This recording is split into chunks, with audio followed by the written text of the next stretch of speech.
I'm Rakesh Singh. I'm working as a Scrum Master at Veritas. We had a great, fantastic session on APG in the morning. So maybe I can build further on that. Before I start my presentation, let me do a quick 1-minute exercise with all of you. Can all of you please close your eyes? Okay. And now point wherever you feel north is. Just raise your hands and point wherever north is. All of you. Don't open your eyes. Point wherever you feel north is, just point your hands there.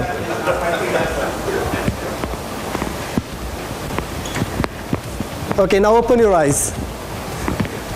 I mean, your hands has to be like that only. Okay, now open your eyes and look around the room.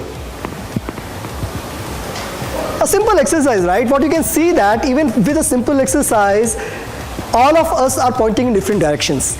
And we talk about alignment, right? Alignment in the organization, alignment in the team. And it is a simple exercise. None of us thought for a moment that one of you could have the answer of where north is. I'm talking about the direction, not about the strategy.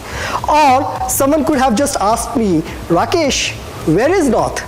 Because the prerequisite was to just close your eyes and point towards north. No restrictions on whether you can ask a question or not, right? Okay, so with that, let me start with a famous Apple advertisement. It goes something like this. Here's to the crazy ones, the misfits, the rebels, the troublemakers, the round pegs in the square holes, the ones who see things differently. They are not fond of rules. You can quote them, disagree with them, glorify or vilify them. But the only thing you cannot do is ignore them, because they change things. They push the human race forward, and while some may see the crazy ones, we see genius. Because the ones who are crazy enough to think that they can change the world are the ones who do. Now, you may be wondering, why did I start with this specific advertisement? The reason is, every time I think of this advertisement, it reminds me of the unlimited potential that many times is lying dormant in teams and organizations. Now, as my introduction says, at the core, I am a change agent and I am a disruptor, right? You will get that flavor going forward. My core role is not to just talk about processes and practices, not to just facilitate ceremonies. I feel my core role is to bring happiness into the teams, move from unhappiness to happiness. With that, let's talk about what is psychological well-being. Because in our zeal for outcome, trying to measure everything, what we tend to ignore is the psychological well-being of individuals and teams. Now, the definition for psychological well-being is, it's not a state which ignores challenges or ducks challenges. It includes the optimism to set your eyes at a worthwhile goal and works towards it. Now mark this, ladies and gentlemen, work towards it without any guarantee of success. Now that's psychological well-being. Now just think for a moment, in our organizations, whenever we are talking about any project, whenever we are talking about sprint outcomes, what we are looking at is, subconsciously, we are saying, okay, the sprint should not fail, right? We don't want failures. Now, even though you may have heard there are no failures, only feedbacks, but that takes time for us to inculcate in our day-to-day habits. That's one of the roles that leaders have to play, and that's where you can spread happiness. Now, in this slide, I have said psychological well-being is not equal to learned helplessness. Now, before we delve into what is learned helplessness, let me start with my first story. So if you look at this first slide, it is very clear that I'm going to talk about stories of gloom and bloom. Now, the red part in gloom indicates that those are stories of disaster which could have been avoided, or which have a lot of learnings that we can take forward. So Martin Seligman is a psychology professor. He is the guy who started the positive psychology movement. I'm not sure if some of you are aware of that. So he did an experiment way back in 1967. What he did was he had two group of dogs, okay? Let's say dog A and dog B. Now both the dogs were put in a cage. Both the cages had a lever, okay? The dog A cage that was there, even if the dog pressed the lever, nothing was going to happen. It was just there for show. Dog B's cage, whenever the dog pressed the lever, something was going to happen. Now what was that something is, Martin Seligman and his group was giving electric shocks to these dogs, to both the set of dogs. The dog A initially tried to get away from the shocks, but he couldn't avoid it. The dog B learned that if he presses the lever, the shocks stop, right? So every time a shock was administered, the dog B was able to stop the shock, but the dog A was not able to do. And after some time, the dog A figured out that whatever he does, tries to run away or move away or anything, or presses the lever, nothing is happening. So he went into a state of learned helplessness. So learned helplessness is a state where we say, whatever we do, nothing is going to change. Now here's the interesting piece, ladies and gentlemen. Now these two dogs, they were swapped. Same behavior. The dog A still did not try to do anything. He did not try to press the lever. He just sustained the shocks. Now another interesting story there. They changed the experiment entirely. Now what the setup they had was, there was just a 1 foot divider there, and the dogs could have jumped and avoided the shock. Dog B avoided the shock because his knowledge, his experience was that if he tries something, if he puts effort into it, he can avoid the shock. Dog B, if he had just jumped over the fence, he could have avoided the shock, but he didn't. He just continued sustaining and bearing that shock. I will take that a moment for you guys to take that story in. The reason is, this is what we are doing with our teams and organizations. Think for a moment. Teams are used to a way of working. It could be waterfall, or it could be a different way. The common theme would be command and control. Or they're a leader who is there to provide guidance, or who is there to tell what needs to be done. Now suddenly, we try to do a big bang change, or maybe some leader feels that, okay, you know what, we want to go agile, right? So we come in and we say, you are empowered, right? Now, empowerment is a state of mind. Power cannot be given. We have to take power. So what it looks like to teams is this, where the leaders are saying you are empowered, but they still want to have the control. It looks like this: you are free to do anything that I want, right? So many times, you will hear leaders say that, guys, you are empowered, go ahead and take a decision. The team takes it literally, goes ahead, comes up with a design, and then if something fails, the question that comes up is, did you get it approved, right? And then committees are formed. And still what we are saying is, we are empowered. Or it's something like this. You are empowered, but you have to wear this badge which says you are empowered, and the employee doesn't have a choice.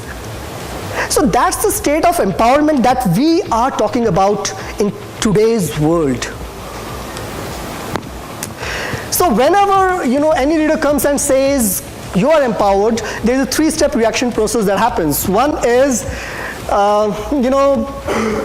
team feels that it's a joke, it's a fad, it will just fade away, right? Something else will come up. So they're like, really? Do you really want me to take control? The second stage is, skepticism, which we were talking about. They're skeptics, right? They feel that it will just go away.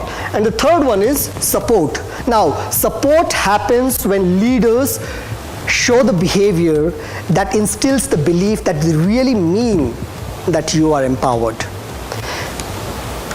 So, Elizabeth Kubler-Ross was a psychologist who wrote a book on death and dying. Now, whenever, if we all have faced death in our families or, in friends, and we are aware of that feeling. So whenever you feel that something is going to go away from you, there is a reaction that happens. So there's a 5-stage grief that Elizabeth Kubler identified. It was, the first one was disbelief. You don't believe that it's for real. Then there is an anger. Why is it happening to me? Then there is bargaining. If only we could go back in time, right? And then there is experimentation and acceptance finally, which is like, okay, this is what it is, and I'm going to change these things in my life. Now, extending the same model to the change process that happens, whether you talk about transformations or whether you talk about small incremental changes. These are the stages that are going to happen, right? Shock, then there is denial, it's not for true, frustration because you're getting mixed messages.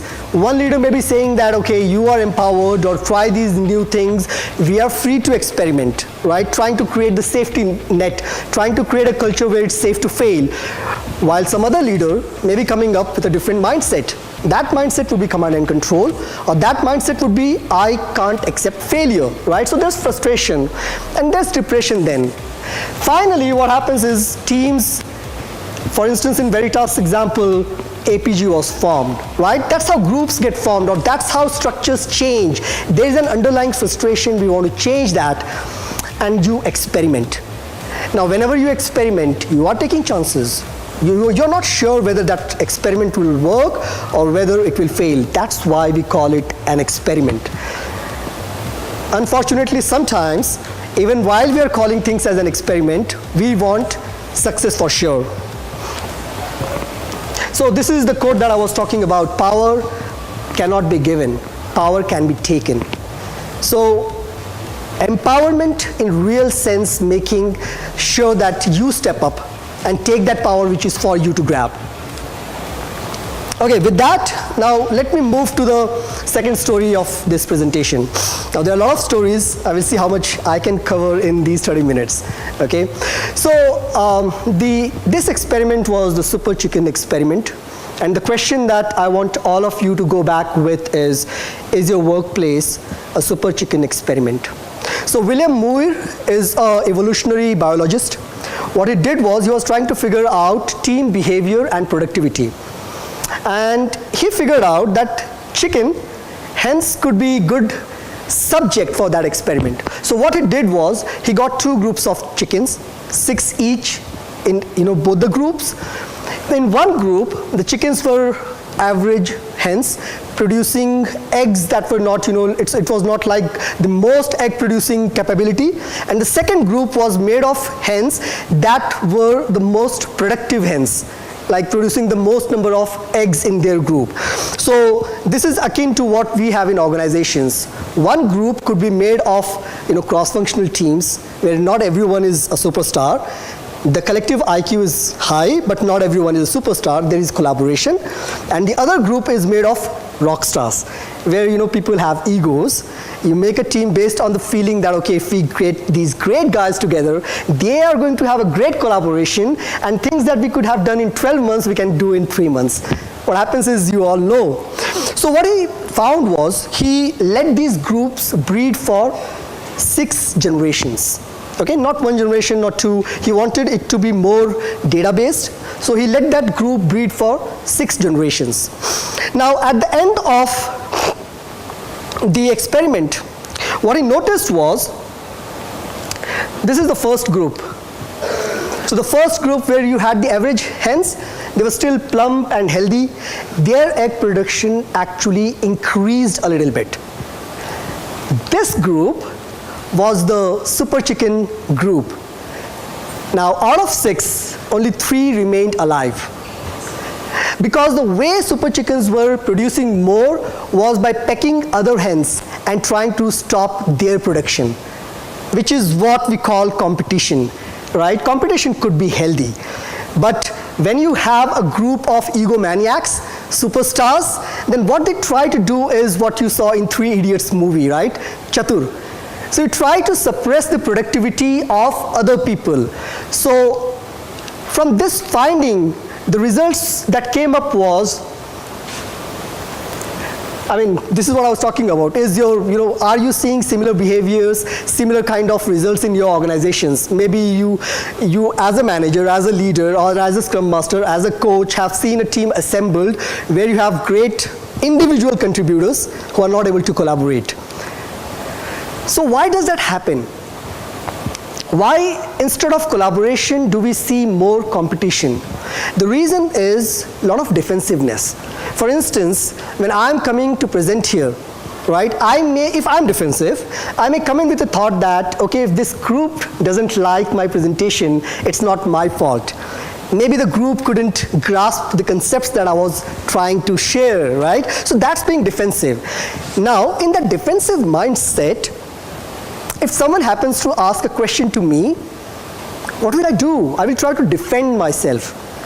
So if you want to increase the collaboration in your teams, what you need to do is, you need to reduce the defensiveness in your teams. Now, how do we reduce the defensiveness? There are three aspects. One is significance, the other is competence, and the third is liking each other. So whenever a person feels that his significance is getting reduced, or he feels threatened by someone else, or he feels that someone is challenging his or her competence, or if someone feels that the group is not liking me, then that person increases that defensiveness.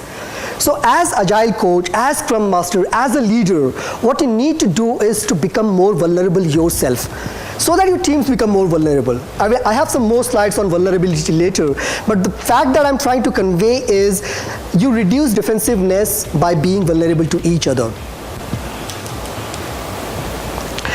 So the outcome of this experiment clearly showed that if there is social sensitivity, social capital built in, then you have a higher chance of forming teams that are more productive and helpful.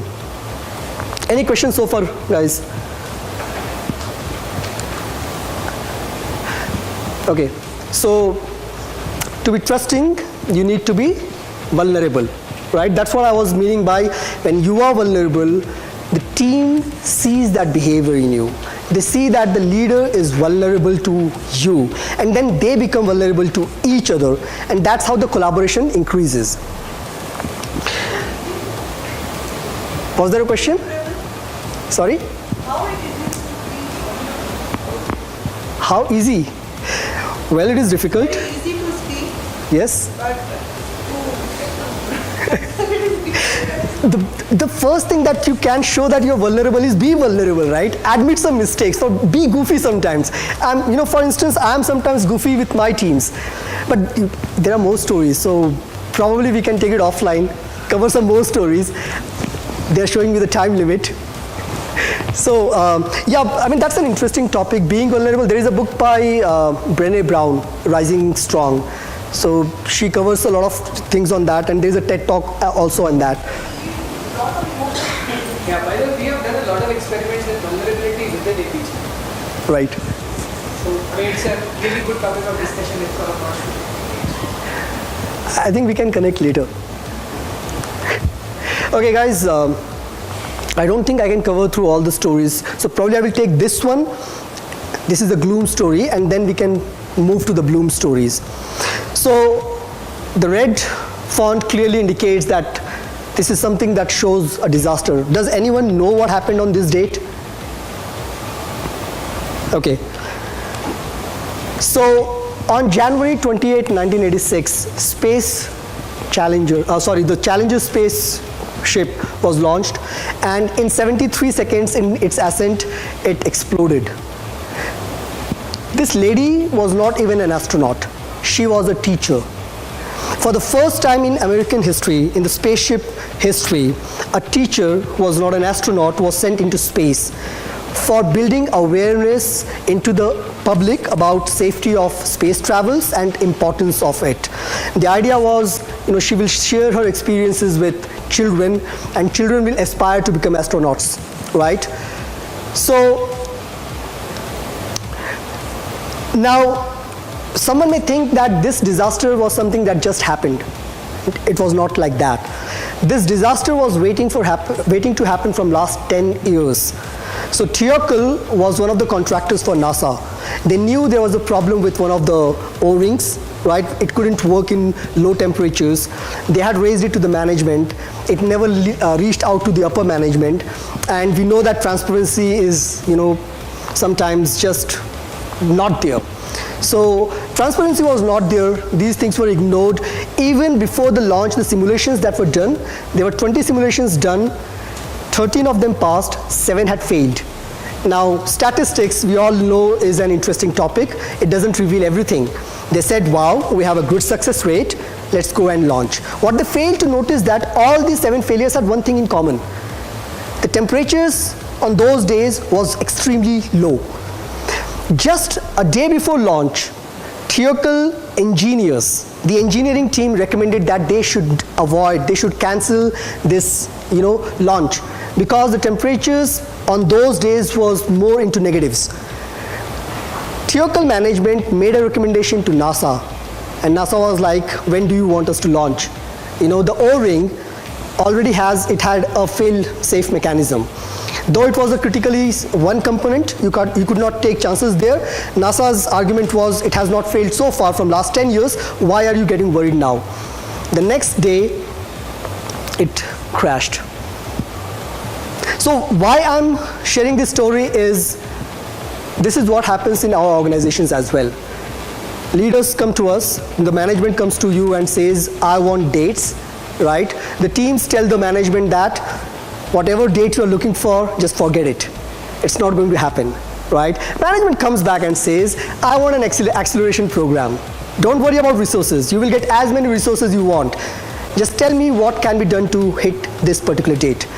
Engineering team again goes and says, no, it cannot be done. You're asking for December, it looks like Marchish, right? Then what happens is, the leads, the engineering leads, they are just separated from those discussions. Some commitments are made, and then we just go ahead with that. That's what happened in this case also. There was a call that happened between NASA and theoretical engineering team and management. In that call, recommendation from theoretical was not to launch. Then they had another call in which engineering team was removed from that call, and they took a call to launch. So that's what I'm trying to relate here. And the second incident is the February 1, 2003. You may remember Kalpana Chawla, the Columbia incident.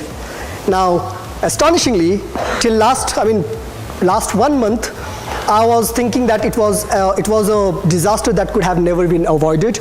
Surprisingly, it could have been.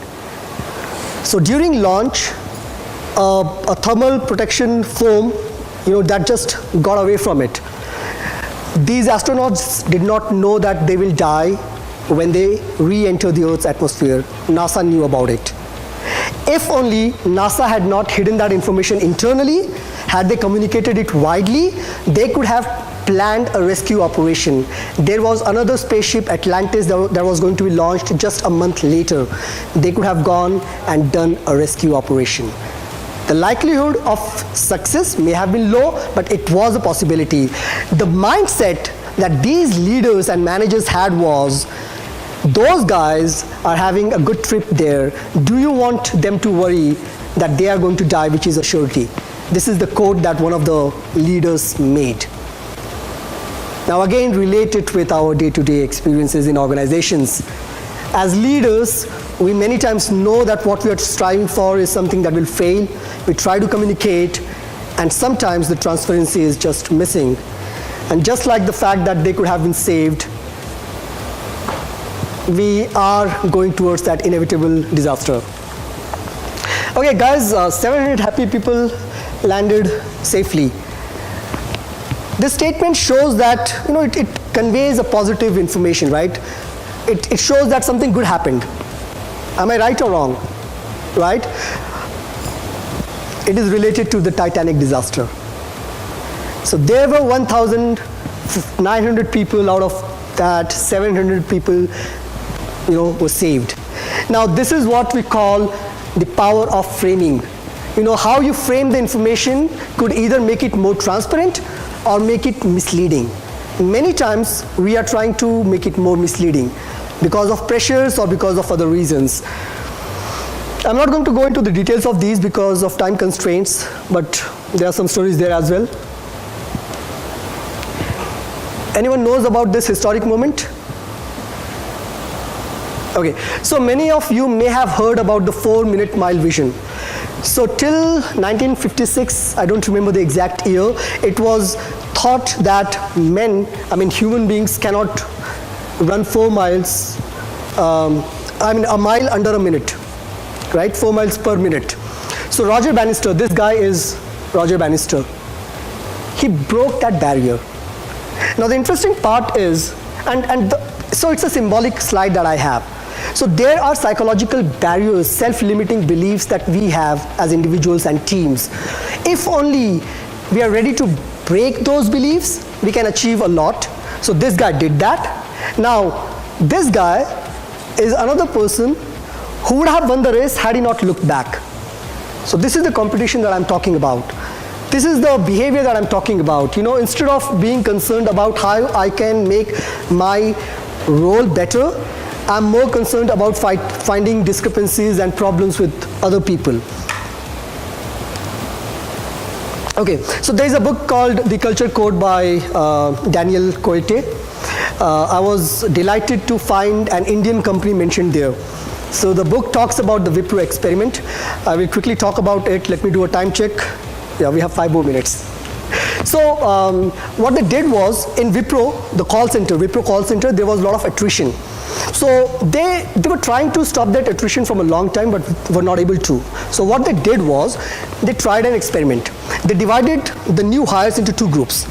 One of the groups, they spoke to them all about Wipro. What Wipro stands for, what is the Wipro's market share, what you can do. They got Wipro t-shirts. The other group, they did not talk about Wipro. They just talked about them. What are your aspirations? They had questions like, if this group is stuck on an island, what skills each of you bring to save the group? So it was all about that particular group, those particular people, and the t-shirts that was given to the group was with their names. Now the result, after an year or so, or maybe more time, the second group, the attrition in that group had reduced by more than 200%. So what does it say? Now this is what I was talking about. I couldn't go into the vulnerability topic a lot, but this is what it is about, right? It is about emotions and people. What we tend to focus is more on structures and processes. We ignore the people part.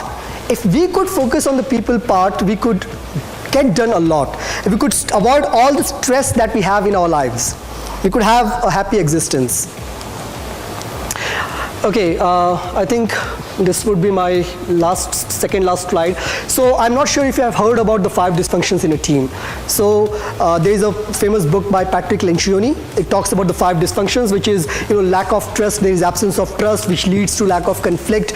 Then you don't have commitment. Accountability is missing, and then there is lack of focus, right? Because if you don't have trust, you don't respect each other. That's a Scrum value. So I've tried to map the dysfunctions to the Scrum values. You have the 5 Scrum values, and they can remove the dysfunctions that you have in organizations and teams. So if you have trust, you will have that conflict with each other, right? You will have that constructive dialogue. You will feel free to share your thoughts, and then you commit to it because your thoughts have been heard. And when you feel that you are committed to it, you are accountable to it, and then you achieve the results as a group. No heroism, no person heroism there. So with that, these are the takeaways. I would like you to read it. With that, I will end my presentation with a famous quote by Theodore Roosevelt. Because as change agents, we are trying stuff, and there are chances of failure. So we should not be afraid of failure. So the quote is something like this: it's not the critic who counts, not the man who points out how the strong man stumbles, or where the doer of the deeds could have done them better. The credit belongs to the man who is actually in the arena, whose face is marred by dust and sweat and blood, who errs, who comes short again and again, because there is no effort without errors and shortcomings, who spends himself in a worthy cause, who at the best, in the end, knows the sense of high achievement, and who at the worst, if he fails, at least fails daring greatly, so that his place shall never be with those cold and timid souls who neither know victory nor defeat. Thank you, friends. Let me know if there are any questions. Whether those will be completely addressed by Scrum values. Sorry? The 5 dysfunctions, whether it can be completely addressed by Scrum values. It can be, but it needs commitment from each and every individual. And that's where I was talking about the power of vulnerability. If the team is vulnerable with each other, if they are authentic to each other, right? If they're showing their real faces, real thoughts, then what they end up doing is, initially there will be friction, there will be conflict, but then they will start trusting each other. Then I know what you really feel, you know, I know your real self. And then we try to build bridges. The trust establishment happens. Now, you know, whenever there is trust, actually it should be respect here. So whenever respect is there, you feel more open. So openness is there, right? So all these together, it's not that, you know, one by one you're trying to act as an antidote. Together, they can remove these dysfunctions from teams. What is the coach role to spread this vulnerability? Coach plays a key role. So at the time is over, I think, but I can take that if, you know, if some of you can spare some time. Feel free to leave. I have seen many coaches who pretend to be coach, but Yes. many times they are biased with some team members, and that makes that's the big stop. Exactly. So that's what I was talking about, right? As a coach, whenever, you know, for instance, I started If she is close to the coach or my manager or so, okay, they stop talking, okay, what you like, it's good. right. They show to be vulnerable, but internally it's not there. Right. So, as I said, right, I mean, if you go to someone, right, there is a book, I will recommend that book to all of you, Helping by Edward Shin. He says, you know, whenever you say that I will help you, it gives a message to you that I am superior to you. That's why I can help you. Right? So then you actually become defensive. You're like, okay, you are... I can support you. Right. It depends, right? So the thing is, when people really want that change, that's when it's going to happen. So as a coach, as a leader, now if you have a wrong guy working as a coach, that's a fundamental problem. But I'm talking about leader. Let's say you as a leader want to change the culture of your team and organizations. Changing the culture of the organization is a big shot. But you can start with yourself first, with your mindset first. Then you can start with your team. Try to show that you're authentic. So for instance, you know, this particular diagram, I'm talking all about it from my personal experience. The reason I'm talking about it is I have worked with teams where I have seen that great individuals, the trust was lacking. So how do you do that, right? You don't jump into it and try to solve the problems. You first build that rapport with each and every individual in the group, right? So that people start listening to you. And how you do that is being authentic. So I, as a person, I'm authentic to my team. I tell them what I feel, right? And then retrospectives is a great platform. We don't use it effectively. Trust me. You know, in retrospectives, if you really put the message across in the right way, now there are emotions, right? So you have to be careful. What every message is going to probably hurt someone, or someone is going to like it. The root is that if leader needs to have emotional intelligence. Yes. Human being Yes. appreciation. Exactly. So that appreciation creates a problem. Sure. It's offline. You can take it offline. Thank you, guys. But thank you for the powerful presentation. May I call upon Epen to come and present the memento?